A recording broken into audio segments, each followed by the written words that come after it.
Welcome. It's the ill blur Matic. It's the illest blur in the land. Welcome back to Ill Blur Matic. What is going on, guys? Welcome back to the channel, and let's get right into it. I'm a versatile blur content creator. Today's new review is going to be on episode 3 of She-Hulk. Let's talk about it right now. So, what I really loved about this episode, we learned about Blonsky. We learned what really happened and how this ties into the movie Shang-Chi in The Legend of the Ten Rings. So I love that this episode connects to the movie. That's one thing I love about Marvel. Marvel movies connect to their TV shows really well.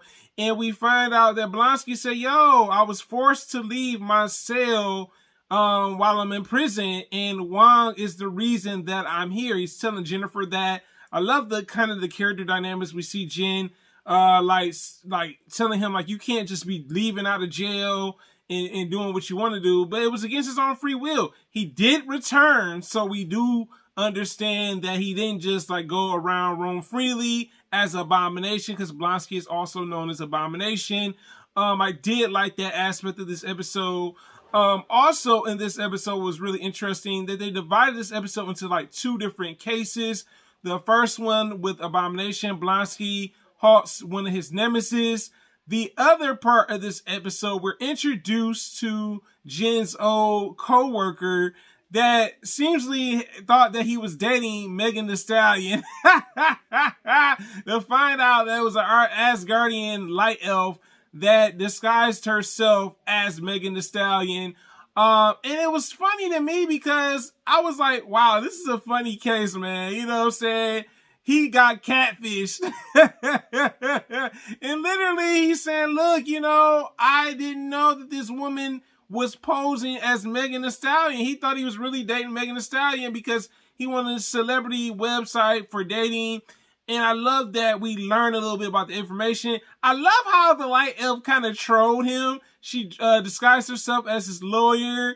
And, you know, there's kind of a, I guess you could say, undertone of a sexist joke, however you want to take it.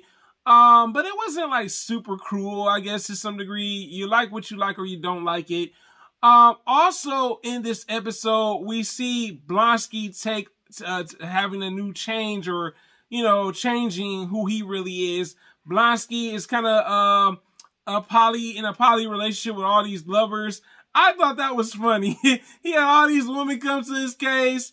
You know what I'm saying? We also learn about him really truly trying to change. He's into meditation. He's done some stuff at the library. He's you know, changed the prison environment that he's in. So we definitely see there's a change. The funniest thing about this episode is when he turned into Abomination. Those people, I was like, look, it's so funny. And Jen telling him literally, like, hey, you may not want to change right now because it's going to cause problems, because they were terrified. Luckily, he turned back into Blonsky, and Wong came to his aid. Wong was the final witness to kind of say, look, he really did come. It was my doing of him coming to this arena to fight and stuff. And I really love that we see Wong kind of come to his aid. And just kind of like the change with the villains. Sometimes villains do have a change where they're not always necessarily evil, right? Also, let's talk about Jen's being the witness for her former co-worker. First, he was really kind of against Jen, literally wanting to represent him to be a witness. But Jen knows the man. She knows he has a certain type of woman that he's really into, which I thought was really cool. And pretty much the light elf was, you know, pretty much, you know, had her own way of doing things too.